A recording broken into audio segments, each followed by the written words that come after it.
I finally find the perfect solution for my Dobsonian. In this side of the yard, I wanted a Dobsonian because I have one Dobsonian 12-inch on the other side in the very dark area on the shadow of the building, but this side is in the light polluted area, street light and such things.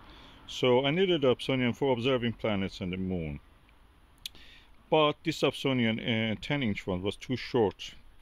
So I put originally a log there, as you can see,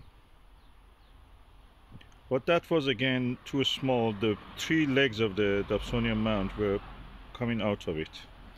So I went for the water butt solution. This water butt came to me for free, and it just had some cracks. I repaired it with a heat glue gun, and now I can use it. It's perfect size for this. It's a 200-liter support water bottle stand, and it can support my Skywatcher 10-inch Dobsonian. And it comes at a lovely height for my use.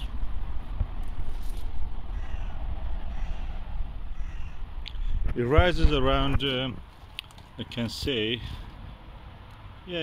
40 to 45 centimeter, and that's enough height.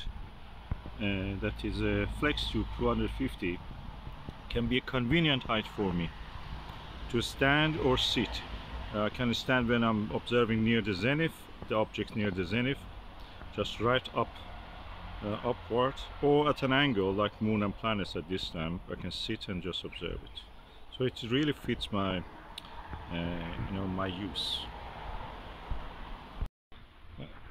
I was lucky I got this Dobsonian before all this COVID and the chain supply problems from China and anywhere else in the world. So I got it second hand. It was almost new. I mean, it was bought in June, and I bought it in the September, I think. The person probably had the same problem as the height problem, so he wanted a bigger aperture, and this one was not giving him that aperture that he needed. So I grabbed it, but I also bought a 12-inch again second hand. Actually, that 12-inch was cheaper than this one. Of course, this was almost new, so, but very cheap, cheaper than anything else. I got it, and that's the way I'm going to use it now. I think about this 370, and the Dobsonian big 12-inch one, I got it around 310, and these ones are now probably 2 or 3 times the price. I mean, if you can find it £1,000, you're lucky, but they don't have it usually. People are in the queue for 12-inch one. There is nothing. It's just 1 year, 2 year wait. And the 10-inch one is available, but again, not all models. This water bot solution solves this issue that people may have with a smaller Dobsonian. And as you can see now, I have near perfectly collimated it, so this is really good. I'm happy with that. Now that I have put the water bot and collimated and then cleaned the telescope because it was in storage, I have now been able to actually look through it for a while, and I'm looking forward to actually using it. What is interesting in this telescope compared to the 12-inch one is that there is a lid or cover for the mirror box, the tube, and something like a shower cap, which is breathable, for the actual aperture opening. That's very interesting. And now, or probably you can use a shower cap for this one if you don't have in the 12-inch one. I don't think 12-inch one comes with a cap for here, but not that shower cap. Maybe I got it the way that it was modified by the owner, so probably he lost this and he put this one on this top. And also the one I got from the 12-inch one, it had also a shroud here, practically eliminating light. And I modified, also added a surround or halfway circular or crescent shaped, or a quarter moon, half a circle shape, velcro attachment around, so I could attach a piece of black polyethylene here. That saved a lot of, you know, light pollution. When I'm looking here, it increases the contrast. I can see deeper and darker objects. And with this one, I think I will do that, but I'm going to use it mostly for moon and the planets. So, but that will be good, because that will be, if I do that, that will stop also a lot of dew forming on this.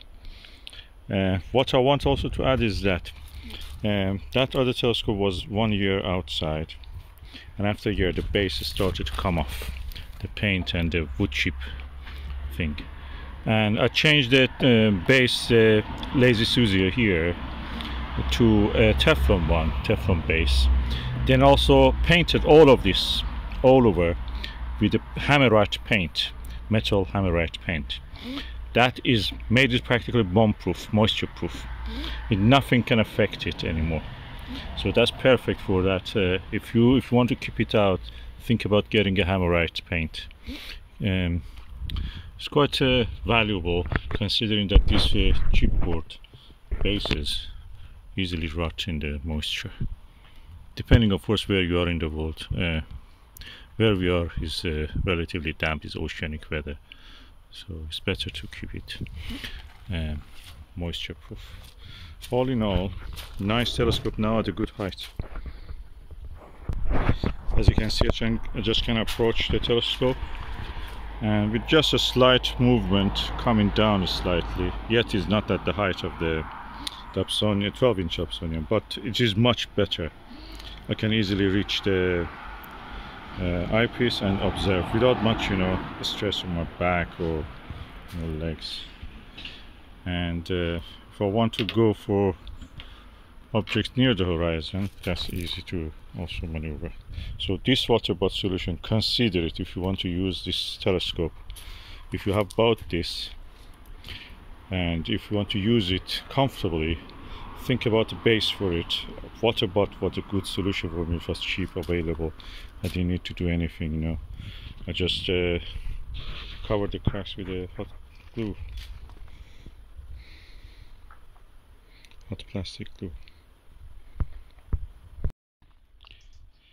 And when I'm not using it, I will use this Greenwich cover, telescope cover. It's really good material. I don't think it's on sale anymore. Anything good, you know. We live in the time that anything you buy now, later you may not find it. So this was about a second hand. I was lucky I got it second hand also. And it's really good cover. It covers everything that I want. I can add another layer. I usually do. It keeps it completely dry if I do another layer of it. Another layer. I can buy this kind of, you know, egg-shaped hanging seat covers from AliExpress. That's perfect for that. It covers if it comes to the near the ground. I think it was £12, £11 or 17, something like that. And you can get it 2 layers you can add, and that will keep it completely dry. Keeping it dry is important because the components, the wooden parts, the base and the optical surfaces will keep dry and you know, away from the moisture, mold or anything like that. That's really good for that. It's like that you have an observatory of your own without having actually a permanent structure which has a footprint in your property.